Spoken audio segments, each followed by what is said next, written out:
வாழ்க வையகம், வாழ்க வையகம், வாழ்க வளமுடன். குரு வாழ்க, குருவே துணை. தமிழ் ஆனந்த யோகம் வாழ்க வளமுடன். இன்று எனக்கு கொடுக்கப்பட்ட தலைப்பு மனித மனதின் ரசிக்கும் தன்மையின் நிலை. ரசனை பற்றிய ஒரு தலைப்பை கொடுத்திருக்காங்க இந்த புத்தகத்துல. வேதாத்திய தத்துவங்கள் பகுதி 1. அதாவது மனிதனின் கருமையத்தில் அறிவே தெய்வமாக இருந்தாலும் அந்த மனதின் இயக்கத்திற்கு அறிவாகிய தெய்வம் முழுமையான ஒரு சுதந்திரத்தை கொடுத்து விட்டது என்று ஐயா சொல்லியிருக்காங்க. இறைநிலையானது அதனுடைய திறனை அழுத்தம், ஒளி, சுவை, மனம் என்று அறிந்து கொள்வதற்கும் மனதிற்கு முழுமையான சுதந்திரத்தை கொடுத்து இறுதியாக தன்னையே அறிந்து கொள்வதற்காக 6வது அறிவையும் கொடுத்து விட்டது என்று சொல்லியிருக்காங்க மகரிஷி ஐயா. அதாவது ஐந்தறிவு விலங்கினங்கள் வரையும் இதே அழுத்தம், ஒளி, சுவை, மனம் இருக்கும். ஆனா மனம் என்று இருக்காது. ஆனால் எப்படி சொல்றாங்க அப்படின்னா, உடலின் தேவையின் அடிப்படையில் உணர்வது ஒன்று, மனதின் தேவை அடிப்படையில் உணர்வது ஒன்று என்று 2ஆ பிரிச்சிருக்காங்க நம்மளுடைய ரசனைய. அதாவது இப்ப சமையல் பண்றோம், சாதாரணமா வீட்டுல எல்லாரும் சமையல் பண்றது தேவைக்காக, பசி என்ற தேவைக்காக. அதுவே ஒரு கெஸ்ட் வராங்க, ஒரு கணவன் மனைவி புதுசா கல்யாணம் வராங்கன்னா நம்ம விருந்தா படைப்போம். விருந்தா படைக்கும் பொழுது அதில் நம்மளுடைய ரசனை அதிகமாகும். அதாவது நம்ம பயன்படுத்துறத புலன் வழியாக பயன்படுத்துவதையே இன்னும் கொஞ்சம் மெனக்கிட்டு ரசிச்சு சாப்பிடுறது, ரசிச்சு செய்யறதுங்கிறதுக்காக மெனக்கிட்டு நம்மளுடைய ஒரு அக்கறையும் அதையும் செய்யும் போது அதுவே என்னவா மாறுது, ரசிக்கக்கூடிய தன்மையா மாறுது. இப்போ சாதாரணமா காஃபி போடுறதுக்கும் நல்ல சிறப்பா மன சந்தோஷமா இருக்கும். நீங்க காஃபி போட்டு குடிச்சு பாருங்களேன், அதோட டேஸ்டே வேற மாதிரி இருக்கும். அப்போ அதே மாதிரிதான் வீட்டை டெக்கரேட் பண்றதும், நம்ம அழகுபடுத்துறது. இப்போ ஒரு நிகழ்வு, தீபாவளி அல்லது பொங்கல் வரும்போது எதுக்காக நம்மளோட மெனக்கெட்டு சுத்தப்படுத்தி எல்லாத்தையும் ஒரு அழகா ரசனையோட வைக்கிறோம் அப்படின்னா, நமக்கு நாமளே ஒரு சந்தோஷத்தை கொடுத்துக்கிறதுக்காக அப்படி இருக்கிறோம். அந்த விதத்துல ரசனை என்பது ஐயா எப்படி சொல்றாங்க அப்படின்னா, ரசிச்சுக்கிட்டே இருந்தோம்னா பிரச்சனை இல்லை. அதை நாம் எப்பொழுது அனுபவமாக மாற்றுகிறோமோ, அனுபவமாக மாற்றுகிறோமோ அப்பொழுதுதான் அங்கே சிக்கல் வந்து விடுறதுன்னு சொல்றாங்க. உதாரணமா நம்ம ட்ரெஸ் கடை இப்ப கேட்கவே வேண்டாம், போன திறந்தாலே 1008 ஏகப்பட்ட ட்ரெஸ் வகைகள் எல்லாம் கிடைக்குது. நம்ம உடுத்ததுக்கு கூடிய துணி வகைகள் ஒரு 10 இருந்தா கூட அதை கிழிக்கிறதுக்கு 5 வருஷம் கண்டிப்பா ஆகும். குறைஞ்ச ஒரு 3 வருஷமாவது ஆகும். ஆனாலும் என்ன செய்யறோம், ரசனையின் பால் நல்லா இருக்கு, நல்லா இருக்கு, நல்லா இருக்குன்னு பார்த்துக்கிட்டே இருந்தா பிரச்சனை இல்லை. அதை வாங்கி வாங்கி குவிக்கும் போது அது பொருளாதார ரீதியாகவும் தேவையில்லாத செலவினங்களும் நமக்கு ஆனாலும் திருப்தியே வரமாட்டேங்குது. நம்மளே பாக்குறோம்ல, கடைகளுக்கு போய் நல்லா ரசிச்சு ரசிச்சு 2 மணி நேரம் செலவு பண்ணி டயத்தையும் கொடுத்து பொருளையும் கொடுத்து சேலை வாங்குவோம். அந்த லைட்ல ரொம்ப அழகா பளபளப்பா சூப்பரா இருக்கும். வீட்டுக்கு அதோட கலரே வேறையா இருக்கும். என்னடா இது நல்லா இல்லையோ அப்படின்ற மாதிரி தோணும். அப்போ அந்த மனதிற்கு ஒரு திருப்தியோ ஒரு போதும் என்ற உணர்வோ வர்றதே கிடையாது. இதுதான் நன்மணியா சொல்லுவாங்க, ரசிக்கும் பொழுது ரசிப்பதற்கு அளவே கிடையாது. ஆனா அதை எப்போ நம்ம அனுபவிக்கணும்னு நினைக்கிறோமோ அப்போ என்னது அங்க கஷ்டம் வந்துருது அப்படின்னு சொல்லுவாங்க. அதேதான் நம்மளுடைய மகரிஷி ஐயா என்ன சொல்றாங்க அப்படின்னா, ஆஹ் 5 அளவு முறையை குறிப்பிட்டு சொல்றாங்க. உடலின் தேவையில் அதிகமான அளவு முறை மீறி இருப்பதனால் அளவு முறை சொல்லப்பட்டது. ஐயா சொன்ன அந்த 5 அளவு முறை: உணவு, உறக்கம், உழைப்பு, பாலுறவு, எண்ணம். இதில் ஒன்றினால் ஒன்று கூடவும் கூடாது, குறையவும் கூடாது, அலட்சியப்படுத்தவும் கூடாது, முறை மாறியும் இருக்கக்கூடாது என்ற கட்டாயம் உள்ளது. இது எதற்கு அப்படின்னா உடல் சார்ந்ததற்கு. எண்ணத்திலும் அளவு முறை வேணும் அப்படின்னு சொல்றாங்க. எண்ணத்தில் அளவுமுறை எப்படி கடைபிடிப்பது? எண்ணங்கள் உடலின் தேவைக்காக புலன் வழியாக பெற்ற அனுபவங்களின் பதிவினை உடைய தொகுப்பு மட்டுமே. எண்ணம்ன்றது என்ன, நம்ம எதெல்லாம் அனுபவிச்சோமோ அந்த புலன்கள் வழியாக பாட்டை கேட்கிறோம், ஒரு திரைப்படத்தை பார்க்குறோம், அல்லது இயற்கையான ஒரு இடத்துக்கு போய் பார்க்குறோம், சாப்பிட்றோம், டேஸ்டான சுவையான உணவை சாப்பிட்றோம், முறையான அளவில் கணவன் மனைவியாக வாழ்றோம். அப்படிங்கிறத எல்லாமே என்னவா மாறுதுன்னா, ஒரு ஸ்டேஜில் நம்ம இன்னைக்கு இந்த தேதியில போனோம், இப்படி சாப்பிட்டோம், இந்த ஹோட்டல்ல சாப்பிட்டோம், இப்படி சந்தோஷமா இருந்தோம், நல்ல இயற்கை காட்சியை பார்த்தோன்ற எண்ணம் நமக்கு அதோட தொகுப்பு, அதோட அத்தனை டேட்டாவும் தான் நம்மளுடைய எண்ணங்களாக மாறுது அப்படிங்கிறாங்க. அதுக்குதான் ஒரு எடுத்துக்காட்டுன்னு சொன்னாங்க. விதவிதமா கடைகள்ல கலர் கலரா சேலைகள், துணிகள் தொங்கினாலும் அதை பார்த்துக்கிட்டே இருக்க அந்த ரசனைக்கு நம்ம என்ன கொடுக்க வேண்டாம், விலை கொடுக்க வேண்டாம். ஆனால் எப்பொழுத நம்ம வாங்கி அனுபவிக்கணும்னு நினைக்கிறோமோ அப்பொழுதுதான் என்னது எல்லா சிக்கலும் வருதுன்னு சொல்றாங்க. இதை எதுக்கு ஒப்பிடுறாங்கன்னா, பொருளுக்கு மட்டும் ஒப்பிடாம, நபர்களுடன் உறவு கொள்ளும் போதும் ஒப்பிடுறாங்க. அதாவது பொருளுக்கு மட்டுமல்ல, மனித உறவுகளுக்கும் எந்த எதிர்பார்ப்புமின்றி ரசித்தது எண்ணமாக வரும்பொழுது இன்ப சுக உணர்வினை தரும். பொருளாக இருந்தாலும், நபராக இருந்தாலும் எப்பொழுது உடல் சார்ந்ததாக மாற்றுகிறோமோ, அதற்கு பின் உணர்வு பதிவாகி மீண்டும் அனுபவ எண்ணமாக வரும்பொழுது, அந்த பொருளையோ அல்லது நபரையோ அடைந்தால் ஒழிய திருப்தி ஏற்படாது. அந்த எண்ணம் என்னவா மாறுது? ஆசையா மாற ஆரம்பிச்சிருது. இப்போ ஒரு திருமணமாகாத ஒரு பையன் இருக்கிறான் அப்படின்னா, அழகான பெண்கள பார்க்குறாங்க. அது அந்த வயசுல வரக்கூடிய ஒரு உணர்வு தான். பார்த்துக்கிட்டே போயிட்டா பிரச்சனை இல்ல. ஒரு குறிப்பிட்ட பொண்ண ரொம்ப தன்னுடைய கவனத்த பூரா ஈர்க்கிறான்னா, அதை எப்படியாவது அவள அடைஞ்சே ஆகணும் அப்படிங்கிற ஒரு எண்ணம் வந்து என்னவா மாறுது? இப்பல்லாம் நம்ம நெறைய பார்க்குறோம். ஆசிட் ஊத்துற அளவுக்கு என்னது அன்பே ஆசைப்பட்டது அன்பா மாறி, அந்த அன்பு கிடைக்கல, அந்த ஆசைப்பட்ட பொண்ணு கிடைக்கலன்னா, அத அழிக்கிற அளவுக்கு நம்மளுடைய எண்ணம் ரொம்ப வக்கரமா போயிட்டு இருக்கு. அத அடையணுங்கிற அந்த எண்ணம் இருந்ததுனால தானே அந்த அளவுக்கு போச்சு. இதுவே நம்ம பார்த்துட்டு சும்மா விட்டுருந்தோம்னா எந்த பிரச்சனையும் இல்ல. அந்த பொண்ணுக்கும் பிரச்சனை இல்ல, இந்த பையனுக்கும் பிரச்சனை இல்ல. இதே தான் என்னது உறவுகளுக்கும், இந்த பொருளுக்கும் அப்படின்னு சொல்றாங்க. அது நம்ம ஆசைய தூண்டுற அளவுக்கு இப்ப ஏகப்பட்ட விளம்பரங்கள் வந்துகிட்டே இருக்கு.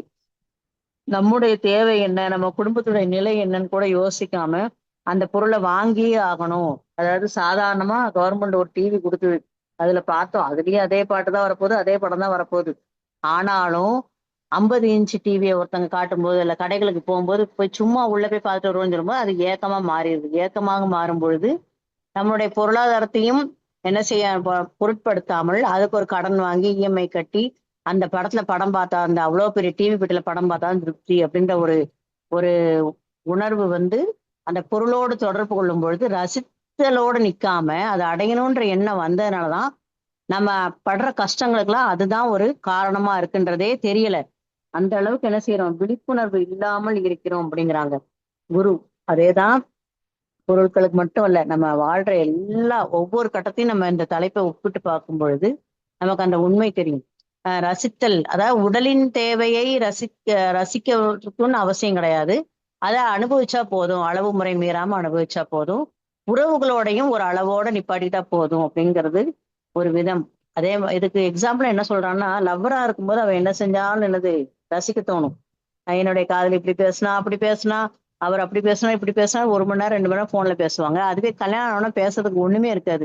ஏன் அப்படின்னா, அவங்களுடைய எல்லாமே தெரியும். அதாவது நல்லது, கெட்டது, அந்த குணங்கள் மாறுறது எல்லாமே தெரியும்போது, ஏன்னா அவங்கள வந்து நம்ம அடையணும் அப்படின்னு ஒரு உடலின் தேவையோட கனெக்ட் பண்ணும்பொழுது, அத நம்மளால என்ன செய்ய முடியல? அக்செப்ட் பண்ணவே முடியல. What ever it is accepted அப்படின்றதே மறந்து அவ அப்படி இருக்கும்போது நல்லா இருந்தாலே, இப்படி இருக்கும்போது ஏன் இப்படி இருக்கிறான்னா, இதுதான் ரியாலிட்டி அப்படிங்கிறதே நம்மளுடைய மனசு ஏற்றுக்கொள்ள மறுக்கிறது. அதில தான் வரக்கூடிய நெறைய பிரச்சனைகள் வருது.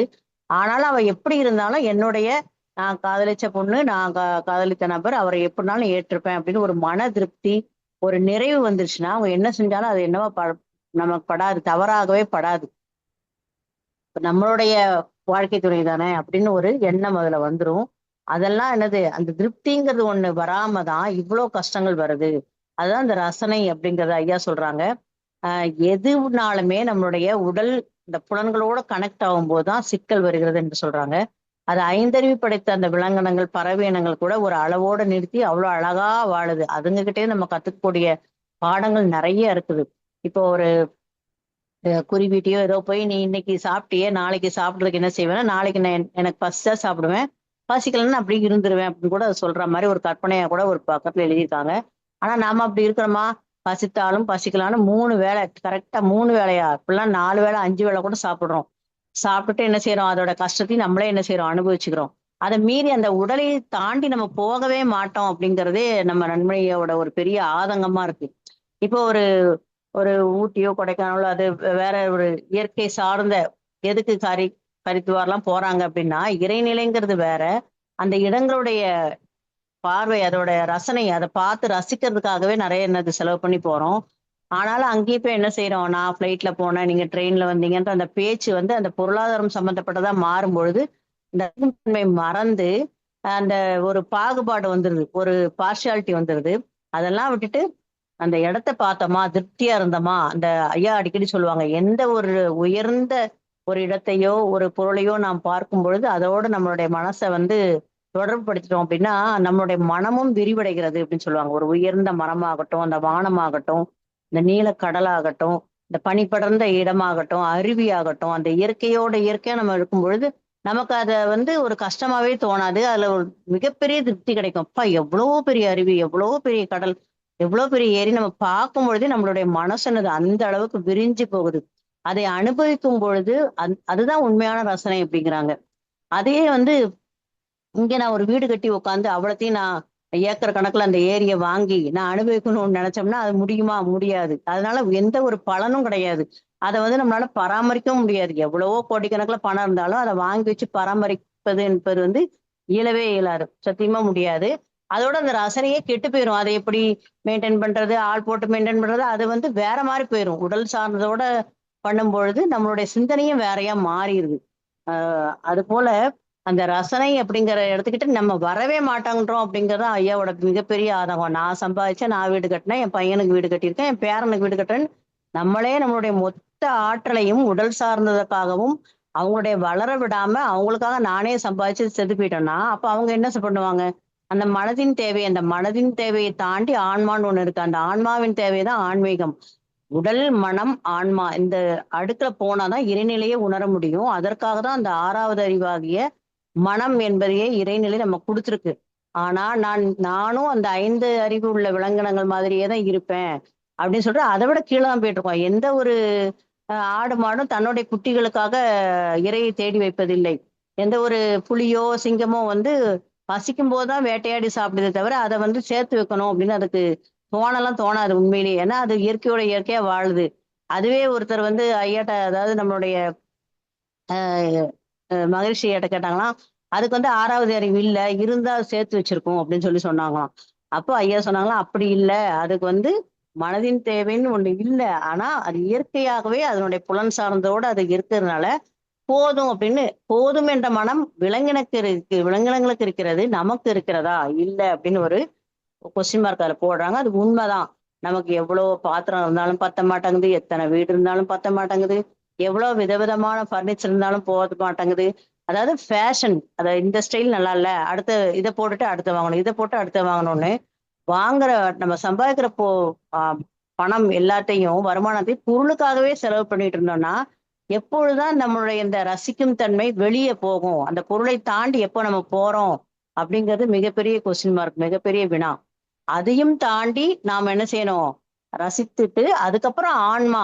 ஆன்மாவுடைய ரசனை. அந்த மனம்ன்றது வந்து ஆன்மாவின் ரசனை அப்படின்னு ஐயா சொல்றாங்க. அந்த மனசு எந்த அளவுக்கு விரியுதோ, அந்த அளவுக்கு இறைநிலையோட நாம தொடர்பு கொள்ள முடியும். அதனுடைய தன்மையை நாம் உணர முடியும் அப்படிங்கிறாங்க. அ பொதுவா பாருங்களேன், இப்ப கோயிலுக்கு போறோம். அந்த காலத்துலலாம் முக்காவாசி பேர் கோயிலுக்கே போமாட்டாங்க. தாத்தா, பாட்டி காலத்துலலாம் பார்த்தோம்னா, ரொம்ப ரேரா அதாவது வருஷத்துக்கு ஒரு பண்டிகை, அந்த ஊர் பண்டிகைன்னு ஒண்ணு வைப்பாங்க. இப்போ பொங்கலுக்கு மறுநாளு, அப்புறம் அந்த பொ ஆத்துல இது பண்றது அப்படின்னு சொல்லும்போது, அந்த நீர்நிலைகள போற்றணும் அப்படிங்கிற மாரி, இந்த காவேரிலலாம் கொண்டு போய் இது பண்ணுவாங்கல்ல, பூஜை பண்ணுவாங்க. அந்த மாரி ரொம்ப ரேரா தான் அதுவும் சின்ன வயசு பசங்க தான், கல்யாணம் ஆன பசங்க, அவங்களுடைய குழந்தை, குட்டி அப்படிதான் போவாங்களே தவிர, வயசானவங்கலாம் ரொம்பலாம் போமாட்டாங்க. கோயில்கள்லாம் அவ்வளோ கூட்டமா இருந்ததா நான் கேள்விப்பட்டதே கிடையாது. ஏன் அப்படின்னா, அவங்க வாழ்கின்ற வாழ்க்கையே என்னது?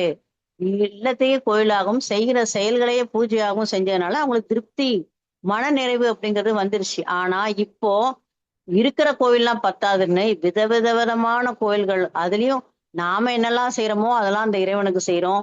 அதுவும் பத்தாதுன்னு ஐயா ஒரு இதுல ரொம்ப அழகா போட்டிருப்பாங்க.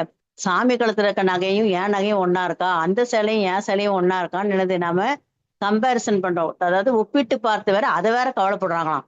அப்ப எங்க போனாலும் இந்த உடலோடையும், நாம செய்ற நாம அ அனுபவிக்கிற அனுபவங்களோடையுமே நம்ம எண்ணம் இருந்து கொண்டே இருந்தா, எப்பொழுது நாம் ரசிப்பது, எப்பொழுது மனதின் தேவைக்குள்ள போறது, அதையும் தாண்டி எப்போ ஆன்மாக்குள்ள போறது அப்படின்னு என்னது ரொம்ப ஆதங்கப்பட்டுட்டே இருப்பாங்க நண்பனி. அது வந்து எல்லாருக்குமே அதாவது அவர உணர்ந்த எல்லாருக்குமே பிடிக்கும். ஆமா இப்படிலாம் ஒண்ணு இருக்குல்ல அப்படின்னு நம்ம தோணும். நம்மளுடைய தமிழ் ஆனந்தத்துல கடந்த வகுப்புல ஃபுல் அண்ட் ஃபுல் அதாவது ஒரு 1/2 நாள் ஃபுல்லா அந்த மனதின் ரசிக்கும் தன்மைய தான் எடுத்தாங்க. அப்பமே நெனச்சேன், ஐயா எவ்வளோ ஹிண்ட்ஸ் குடுக்குறாங்க. இதையே நம்ம சொல்லிடலாம் அப்படின்னு நான் நெனச்சேன். அதுதான் உண்மை. அ ஒரு ஒரு ஃப்ளைட்ல பறக்கிறதா இருக்கட்டும், ஒரு பாராசூட்ல பறக்கிறதா இருக்கட்டும், அந்த உணர்வு, அந்த ஒரு என்ஜாய்மென்ட் அந்த இத வந்து அனுபவத்த வந்து ரசிக்கக்கூடிய எண்ணம் எப்போ வருதோ, அதோட நம்ம நிறுத்திக்கணும். அதை வந்து கம்பேர் பண்ணக்கூடாது அப்படிங்கிறாங்க. அது வந்து இன்னொரு நபர்களோட தொடர்புபடுத்தும் பொழுது கணவன் மனைவி ஆகட்டும், நண்பர்களாகட்டும், அதாவது ரொம்ப முக்கியமா சொல்றது வந்து நண்பர்கள், இந்த ஃப்ரெண்ட்ஷிப், நட்புக்கு வேணா அதை சொல்லலாம். நட்புல வந்து எந்த விதமான எதிர்பார்ப்புமே இருக்காது. அவங்க எப்படி இருந்தாலும் சரி, படிச்சாலும் சரி, படிக்காட்டியும் சரி, பணக்காரங்களோ ஏழைகளோ, உண்மையான நட்பு உண்மையாகவே இருக்கும். கடைசி வரை, இறுதி காலம் வரையும் அது நட்பாகவே இருக்கும்.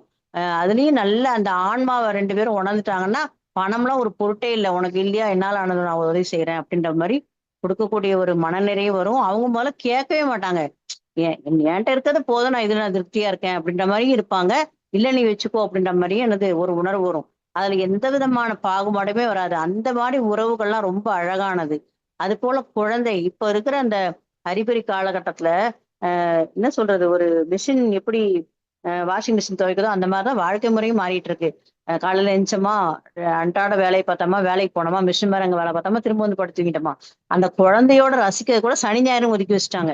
வீட்டுல உள்ள ஆயாவோ அல்லது வேலைக்காரங்களோ அல்லது சில குடுத்து வைத்த உறவுகள்னா அம்மா அப்பா இருப்பாங்க, தாத்தா பாட்டி இருப்பாங்க. அவங்களோட தான் முக்காவாசி என்னது அந்த குழந்தைகள் இருக்கு. தன்னுடைய தான் பெற்ற குழந்தையோடைய அந்த மழலையை கூட ரசிக்க முடியாத அளவுக்கு மனிதன் என்ன செய்யறான், இந்த பொருளோடையே கடந்து என்னது துன்பப்பட்டுட்டு இருக்கான். அப்போல்லாம் அப்படி கிடையாது. என்ன இருக்கோ, பக்கத்துல என்ன ஸ்கூல் இருக்கோ அதுல சேர்த்தாங்க. நடந்து போய் தான் பள்ளிக்கூடத்துக்கு போனோம். அந்த நடந்து போகும்பொழுது எவ்வளோ அழகான இயற்கை காட்சிகள், மரத்துல என்னது குரங்கு மாரி தொங்கி விளையாடுறதாகட்டும், அந்த ஆத்துல கடந்து போறதா இருக்கட்டும், வெறும் கால்ல தான் நடந்து போவோம். செருப்ப கழட்டி போட்டு கூட கொஞ்ச நேரம் விளையாடிட்டு போவோம். அதெல்லாம் இப்போ உள்ள குழந்தைங்க ரொம்ப என்ன பண்றாங்க, மிஸ் பண்றாங்கன்னு தான் நான் சொல்லுவேன். எப்ப பார்த்தாலும் என்னது அடைஞ்சு கிடக்குற வீட்டுக்குள்ளேயே டியூஷன்னு பத்தாததுக்கு ஸ்கூல் போயிட்டு வந்து ஃபோன்லயும் டியூஷன். அந்த மாதிரி கம்ப்யூட்டர்லயும் டியூஷன்ற மாரி போயிட்டு இருக்கு. அப்போ இயற்கையோட வாழக்கூடிய ஒரு தகுதியையும் நாம் மறந்தே விட்டோம். அந்த அனுபவம் அவங்களுக்கு கிடைக்கிறதே கிடையாது. இந்த மணல்ல ஓடி விளையாடுறதாகட்டும், அது எதுவுமே கிடைக்கிறது இல்ல. அப்போ இந்த இயற்கையோட இயற்கையா வாழ்ந்தாதான் அந்த மனதின் ரசிக்கும் தன்மை வரும். அந்த மழலையோட முகத்தை பார்த்தாலே நம்ம என்ன, நம்மளோட ஸ்ட்ரெஸ் எல்லாம் போயிருங்க. பிபி டேப்லெட் ஆகட்டும், எதுவுமே தேவைப்படாது. குழந்தைங்களோட குழந்தைங்களா இருந்து பாருங்களேன். அவ்வளோ சந்தோஷமா இருப்போம். அவங்க கிட்ட இருக்க அந்த ஜீவகாந்த ஆற்றலே நமக்கு ஒரு மிகப்பெரிய ஒரு சக்தியை கொடுக்கும். அதனாலதான் அந்த காலத்துல என்ன பண்ணாங்கன்னா, காலகாலத்துல குழந்தைங்களுக்கு கல்யாணம் பண்ணி வச்சு பேரன் பேத்தியோட இருக்கிற தாத்தா பாட்டியை பாருங்க, ரொம்ப யங்காவே இருப்பாங்க. ஏன்னா அவங்க வந்து அவங்க அந்த குழந்தைங்களுடைய வாழ்க்கையை செலவு பண்ணும்பொழுது அவங்களோட நோய் நொடி எதுவுமே தெரியாது. அவங்களுக்காகவே வாழும் பொழுது, ரொம்ப என்ஜாய் பண்ணி ரொம்ப அனுபவமா வாழ்வாங்க. சந்தோஷமா இருப்பாங்க. அதான் உண்மையான சந்தோஷம். இப்ப எல்லாமே காலம் கடந்து போயிட்டு இருக்கு. குழந்தைங்களுக்கு கல்யாணம் பண்றதும் காலம் கடந்து போயிட்டு இருக்கு. நமக்கு வயசான அப்புறம் பேரன் பேத்திய பார்த்தா நம்ம உடம்பு ஒத்துழைக்காது. அத தூக்கி வளர்க்க கூட என்னது ஒரு எரிச்சல் தான் வரும். அப்போ அப்படிப்பட்ட காலகட்டத்துல இருந்துட்டு இருக்கோம். அப்போ அந்த ரசனை அப்படிங்கிறது வந்து விதவிதமா மாறும். இப்போ என்ன சொல்றது, ஒரு பாட்டு பாடுது, ஒரு பொண்ணு பாட்டு பாடுறா. அந்த ம், இதுல சூப்பர் சிங்கர்ல பாடுறான்னா, இந்த யோகஸ்ரீயோட பாட்டு, அந்த குரல் வந்து எல்லாரையும் ஒரு வசியம் பண்ணிடும். என்னன்னா, அந்த குழந்தைக்கு பாடுறது பிடிக்கும். அந்த பாட்டாவே அந்த பொண்ணு மாறிடுவா. அது மாதிரி நல்ல டான்ஸ் ஆடுற அந்த பரதநாட்டியம் ஆடுற குழந்தைங்க எல்லாம் என்ன பண்ணுவாங்கன்னா, ஒரு ஸ்டேஜுக்கு மேல அந்த ஆடலாகவே மாறும் பொழுது அங்க ஒரு மேஜிக் நடக்கும். அதை பார்க்கும்போது நம்மளுக்கு வந்து அதை சொல்ல முடியாத ஒரு உணர்வு வரும். அப்போ அந்த கலையோட அவங்க ஒன்றி செய்யும் பொழுது அது ரசிக்கும் தன்மையாக மாறுகிறது. அப்போ எந்த ஒரு வேலையுமே நாம செய்யும் பொழுது அது நிபுணத்துவம் பெற்றவர்களாக ஆகிறோம். எப்போ அப்படின்னா, நாம அந்த அந்த வேலையோட வேலையாவே மாறிடுவோம். இப்ப ஐயாலாம் பேசும்பொழுது எப்படிதான் இவங்களுக்கு இவ்வளவு பாயிண்ட்ஸ் வருதோ தெரியலையேன்னா, அவர் அந்த பேச்சாகவே மாறி விடுறாங்க. அந்த ஒரு கருத்தாகவே மாறும் பொழுது, அந்த இறைநிலை அது சம்பந்தப்பட்ட எல்லாம் என்னெல்லாம் இருக்கோ அதெல்லாம் குடுத்துக்கிட்டே இருக்கு. அத நம்ம கேட்கும் பொழுது நமக்கு வித்தியாசமாகவும் நல்ல ஒரு உணர்வையும் தருது. அந்த உணர்வை தருகிறதா அப்படிங்கிறது தான் கேள்விங்க. அது போல ரசனை அப்படிங்கிறது வந்து எல்லாத்துலயும் ரசிக்கலாம். பணம் குடுத்து நம்ம ஃபாரின் போய் தான் ரசிக்கணும் கிடையாது. பக்கத்துல இருக்கிற ஒரு ஒரு அருவியோ அல்லது ஒரு கடல், சென்னை எடுத்துக்கிட்டோம்னா கடல் இருக்கு. அந்த கடல் காற்ற நம்ம நல்லா என்ன பண்ணலாம், என்ஜாய் பண்ணலாம். அது போல ஆறு ஓடுதா, அந்த ஆறுல போய் காலையில போனா ஆறு வேற மாதிரி இருக்கும். அதுவே மத்தியானம் போனா வேற மாதிரி இருக்கும். சாயங்காலம் போனா வேற மாதிரி இருக்கும். அந்த ஆடோட அதுல அடிக்கடி போறவங்களுக்கு தெரியும் அது எப்படி மாறுது அப்படிங்கிறது. அந்த இயற்கையோட இயற்கையா நம்ம இருக்கும் பொழுது அதோட தன்மையை நாம் உணர்ந்தவர்களா இருக்கிறோம். அதுக்கு எது முக்கியம் அப்படிங்கிறாங்கன்னா, நிகழ்காலத்தில் உணர்வுடன் வாழ்வதையே விழிப்புணர்வு என்று சொல்றாங்க. அதாவது லிவ் அட் பிரசன்ட், அந்த திருப்தி. அதாவது இறைநிலை என்ன பண்ணியிருக்கான், நம்மளுடைய ஒவ்வொரு மனுஷங்களும் ஒரு சாஃப்ட்வேர் கொடுத்துருக்கு. அந்த சாஃப்ட்வேர் சொல் பேச்சு கேட்கலன்னா நம்ம அனுபவப்பட்டே தீரணும். இப்போ பொதுவா ஐயா ஒரு பக்கத்துல எழுதியிருக்காங்க, கிருஷ்ணர் வந்து இந்த கலியுகத்தில் எப்போ வந்து அதர்மம் தலையெடுக்கிறதோ அப்பொழுது நான் வருவேன் அப்படின்னு சொல்லியிருக்காங்க. அதுக்கு ஒரு கேள்வி, ஏன் நீ அதர்மம் வரும்போது நீ வேற அதுக்கு முன்னாடியே வந்து தடுக்க கூடாதா அப்படின்னு கேக்குறாங்க. அதுக்கு கடவுள் என்ன சொல்றாரு, நான் தான் பவர் ஆஃப் அட்டர்னே உன்கிட்ட கொடுத்துட்டேனே, நீ தானே எல்லாத்தையும் மறந்து என்ன உணர்றத மறந்து நீ உன் போக்குல போயிட்டு இருக்க, அப்ப நான் எப்படி வர முடியும்? ஆனா ஒண்ணே ஒண்ணு என்னுடைய கோர்ட்ல ஒண்ணு உண்டு. என்ன அப்படின்னா, செயல் விளைவு தத்துவம். நீ என்ன செய்றியோ, அதற்கு உண்டான பதில் உனக்கு விளைவு வந்தே தீரும். அதில் எந்த விதமான மாற்று கருத்துமே கிடையாது அப்படிங்கிறாங்க. அந்த cause and effect theory, cause and effect system வந்து அந்த சாஃப்ட்வேர் வந்து இறைநிலையோடது மாறவே மாறாது. இப்ப நம்ம இவ்வளவு அனுபவிக்கிறோமே, கொரோனா அனுபவிச்சாச்சு, இப்ப போர் அனுபவிக்கிறோம். அதுக்கு என்ன காரணம்? அந்த அந்த பொருளோட, அந்த நாட்டோட தொடர்பு கொண்டு அந்த நாடு எனக்கு வேணும். அந்த நாட்டின் வளங்கள் எனக்கு வேணும். அவங்கள அழிச்சே தீரணும் அப்படிங்கிற அந்த மக்களுடைய அந்த தீய எண்ணங்களுடைய விளைவு தான் இப்ப நம்ம அனுபவிச்சுட்டு இருக்கோம். அங்க நடக்கிற போர் இங்க நடக்கிறதுக்கு எவ்வளவு நேரம் ஆகும்? நேத்து கூட ஐயா சொன்னாங்க. அதாவது இறைநிலை வந்து இந்த நான் குடுத்த எண்ணெய் உணரக்கூடியதே நான் எடுத்துலாமான்னு பாக்குறேன் அப்படின்னு ஐயா சொன்னது ரொம்ப நல்லா இருந்தது. உனக்கு இவ்வளவு சுதந்திரம் கொடுத்து என்னத்துக்கு நீ எங்க என்ன உணர்ற? என் பேரை வச்சுட்டு நீ சண்டை போட்டு கூட கொஞ்சம் போயிட்டு இருக்கியே, உனக்கு எதுக்கு இந்த உணர்வு? நானே வந்து எடுத்துலாமான்னு பாக்குறேன்னு தான் இவ்வளோ இந்த கஷ்டங்களை குடுத்துட்டு இருக்குன்னு ஐயா சொன்னாங்க. ரொம்ப ரொம்ப உண்மைதாங்க ஐயா. ஒரு அளவுக்கு மேல ஆடாத ஆட்டம்லாம் ஆடிட்டு இருந்தோம்னா, ஒரு காலத்துல அடங்கிதான் ஆகணும் அப்படிங்கிறது, கடவுள் வந்து கையில சாட்டை எடுத்துட்டு நம்மள அடிக்க வரக்கூடிய ஒரு ஸ்டேஜ்ல தான் நம்ம இருக்கோம். அந்த அளவுக்கு இந்த ரசனை அப்படிங்கிறது வந்து நம்மளுடைய மனதின் தன்மை எப்பொழுது உயர்கிறதோ, அப்பொழுது அந்த ரசனை வரும். பார்க்கின்ற எல்லாரிடமும் கடவுளை பார்க்கிறவருக்கு எந்த விதமான கஷ்டமும் வராது. நம்ம வந்து ஒரு ஒரு லெவலோட நின்றுவோம். அவங்களுடைய அறிவு அவ்வளவுதான் அப்படின்னு அதை மன்னிக்கக்கூடிய ஒரு மனப்பான்மை வரும். நாம தவறு பண்ணிட்டோம்னா அவங்ககிட்ட மன்னிப்பு கேட்கக்கூடிய ஒரு மனப்பான்மை வரும். அப்போ அங்க வந்து உறவு நிலை ஒரு சுமூகமாக போகும். அந்த சுமூகம் வந்துச்சுன்னா அங்க சண்டையோ, பிரச்சனைகளோ, போரோ எதுவுமே வராது. அதற்காக தான் ஐயா சொன்னாங்க போல மகரிஷி ஐயா, இந்த வேதாத்திரியம் போகிறதுக்கு 150 வருஷம் ஆகும்னு அவர் கணிச்ச கணிப்பு ரொம்ப கரெக்டா தான் இருக்கு. இந்த 50 வருஷத்துல இப்பதான் பரவலா எல்லா இடத்துலயும் தெரியுது. இன்னும் ஆழமாக போவதற்கு 100 வருஷம் ஆகும்னு சொல்லியிருக்காங்க.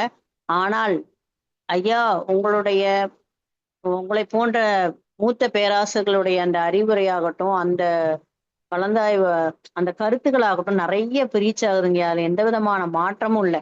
இது அந்த மாதிரி நிறைய நீங்க கொடுக்கும் பொழுது, நீங்க நினைச்சிட்டு இருக்கீங்க போகலன்னு, ஆனா அது கண்டிப்பா எல்லா இடத்துக்கும் போயிட்டு தான் இருக்கு. போயிட்டு இருக்கு. நிறைய மாற்றங்கள் வந்து கொண்டே இருக்கிறது. வேதாத்திரியம் 100 வருஷம் அல்ல, இன்னும் ஒரு 50 வருடத்தில் அனைத்து அடுத்த ஜெனரேஷனுக்கும் கண்டிப்பா போகும். ஏன்னா, அடுத்த ஜெனரேஷனுடைய நாம நினைச்சிட்டு இருக்கோம் அவங்க எதுவுமே உள்ள செய்ய மாட்டேங்கிறாங்க. நிறைய பேர் வராங்க, நிறைய பசங்க வராங்க.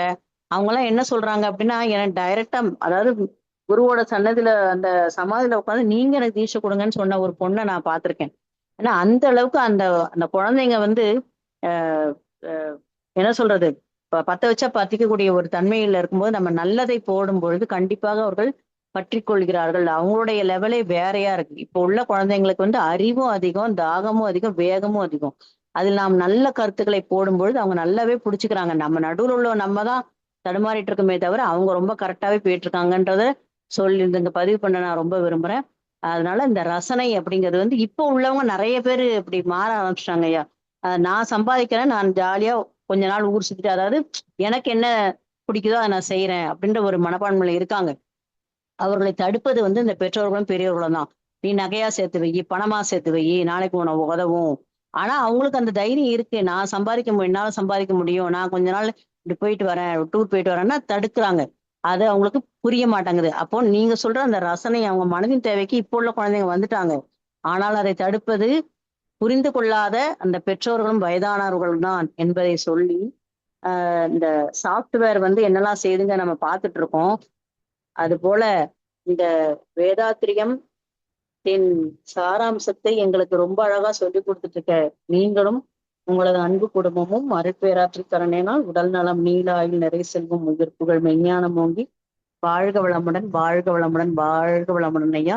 எனக்கு வாய்ப்பளித்தமைக்கு மிக்க நன்றி. எனக்கு தெரிந்த அளவுல நான் சொல்லியிருக்கேன். இதோட விளக்கத்தை நீங்கள் மீண்டும் எங்களுக்கு சொல்லணும் அப்படின்னு நாங்க ஆசைப்படுறோம். ரொம்ப நன்றிங்கய்யா, எனக்கு வாய்ப்பளித்த நமது தமிழ் ஆனந்த யோகத்திற்கு நன்றி நன்றி நன்றி. வாழ்க வளமுடன்மா. வாழ்க வளமுடன். அம்மா, ஒரு நல்ல இடம் ஒண்ணு நீங்க மிஸ் பண்ணிட்டீங்க, அதை நான் பதிவிட விரும்புகிறேன். அதாவது ஐயா அந்த புத்தகத்துல எழுதியிருக்கிறது என்னன்னா, 2 நபர்கள் அன்பாக இருக்கிறார்கள் எனில் ஒருவருக்கொருவர் செலுத்தும் அன்பிற்கு அளவு முறை எதுவும் இருக்க முடியாது. குடும்பத்தில் உள்ள நபர்களுக்குள்ளேயே அன்பை தொலைத்து விடுகிறோம், பதிலாக பாசம் கொள்கிறோம் அப்படின்னு மென்ஷன் பண்றாரு. பாசம் என்று வந்துவிட்டால் அது உடல் சார்ந்ததாகிவிடும். அன்பு என்றால் அது உணர்வு சார்ந்ததாக மட்டுமே இருக்கும் என்ற சொல்றாரு. அந்த அன்பு உணர்வுகளுக்கு அளவுகள் இல்லை. அது உடல் ரீதியாக மாறும்போது கணவன் மனைவியாக இருந்தாலும் அளவு முறை அவசியமாகிறது. 5 அளவு முறையில் ஒன்றான பாலுறவு என்பதின் அடிப்படையில் இதை அருட்தந்தையும் கூறியிருக்கிறார். இதைத்தான் உடல் சார்ந்த உறவில் அளவு முறை தேவை என்றும், அதுவே மனம் சார்ந்த உறவான அன்பு செலுத்துவதில் அளவு முறை தேவையில்லை என்றும் ஐயா குறிப்பிட்டிருக்காரு. அதுல கணவன் மனைவி நட்பு உறவு கூட மனம் சார்ந்ததாக இருப்பதில்லை. பொதுவாக ஒன்று உடல் சார்ந்ததாக இருக்கிறது, அல்லது உடல் சார்ந்த பொருட்களை சார்ந்து இருக்கிறது. கணவன் மனைவி நட்பு அல்லது உறவு மனம் சார்ந்ததாக மட்டும் இருந்தால் அது எதிர்பார்ப்பில்லாத அன்பாக மலரும் அப்படின்னு சொல்றாரு. இது அன்கண்டிஷனல் லவ் அப்படின்னு நம்ம சொல்றோம். ஆனா இப்போ சமீப காலமா ஐயா அன்கண்டிஷனல் ஈஸ் லவ் அப்படின்னு மாத்திருக்காரு. அது இந்த கருத்துக்களை பதிவிட விரும்புறோமா? ஐயா தொடரலாங்கய்யா. வாழ்க வளமுடன். நன்றிங்கய்யா, வாழ்க வளமுடன்.